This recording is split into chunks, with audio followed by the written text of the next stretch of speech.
Hi, boys and girls. We're going to pick up where we left off in the Doll People. Now, if you remember, Nora had just picked up our main character, Annabelle, and toted her off, and we were wondering what was going to happen.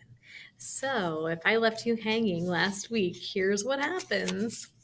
Nora, shouted Kate from the hallway. Nora didn't stop. She jumped down the last two steps, and Annabelle thought she recognized the living room furniture.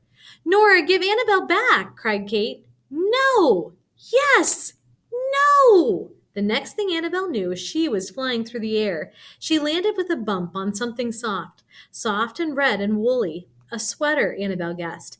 A sweater lying on the floor. That seemed odd, but she didn't dare look around or move her head. Why didn't she do that? She can't, right? She's a living doll. She'll end up in doll state. Where's Annabelle? Cried Kate. Did you throw her, Nora? She's china. She'll break. At this, Grandma Catherine hurried into the room.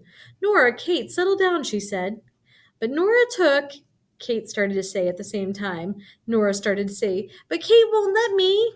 Grandma Catherine held up her hands. Hush, she said. Kate, we will look for Annabelle later. Nora, come with me and help me set the table for dinner. Before long, Annabelle was forgotten. Uh-oh, where's Annabelle at? Sometime later, Annabelle wasn't sure just how long she heard the Palmers sit down to supper in the dining room. She pulled herself out of the awkward position in which she landed and sat up. Yes, she was perched on a sweater. It was old, full of holes, and covered with fur. Cat fur.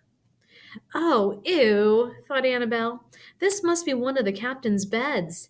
He must sleep here when he doesn't sleep in Kate's room. Annabelle stood up and peered around.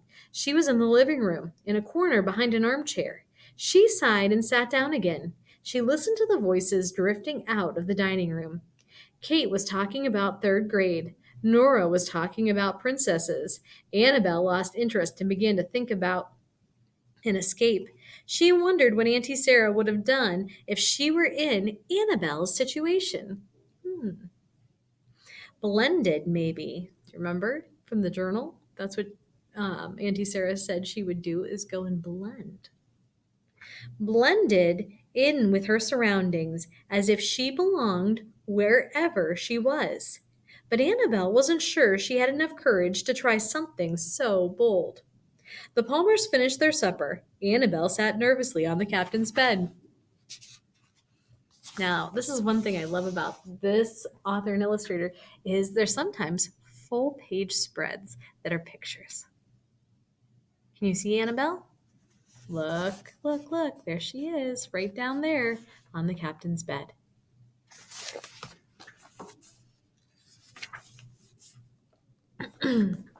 And waited for Kate to come looking for her.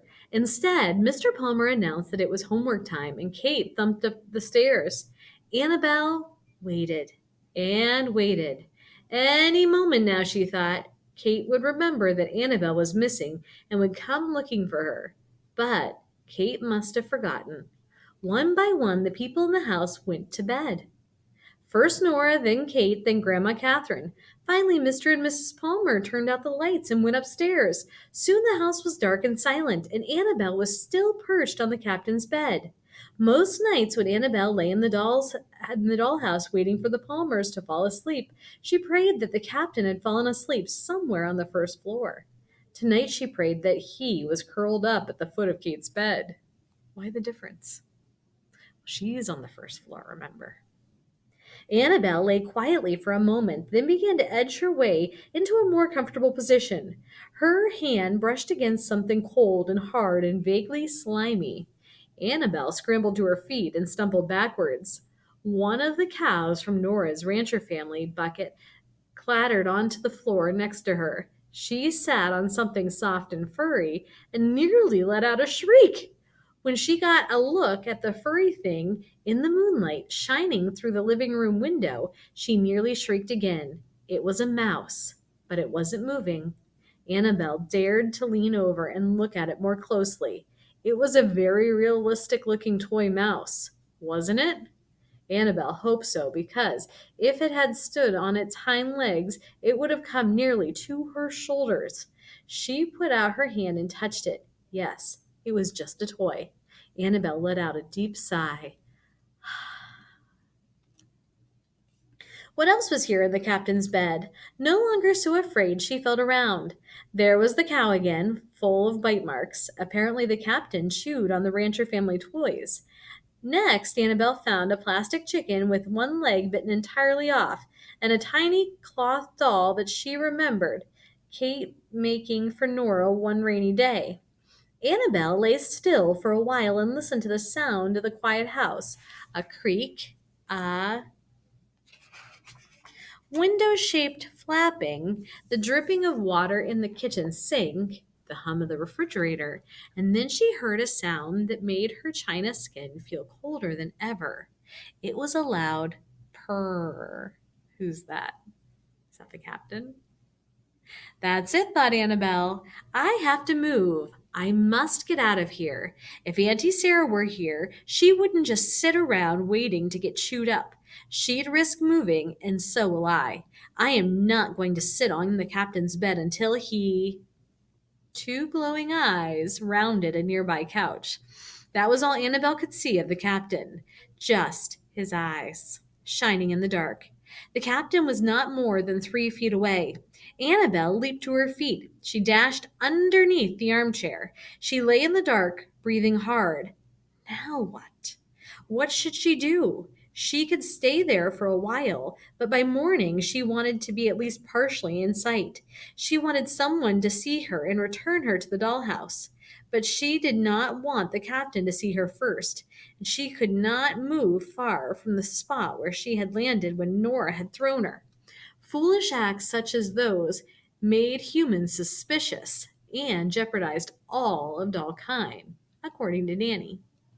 Annabelle listened for the captain. She hoped to hear the pad pad padding that meant he was kneading the old sweater, getting ready to settle down on it. Instead, she heard a faint whoosh, and a great furry paw stretched under the chair and swiped at Annabelle. Okay, that does it, thought Annabelle. She wriggled away from the captain, thinking fast. If I can just escape from him now, I'll move back to where I'm supposed to. There's Annabelle. See her?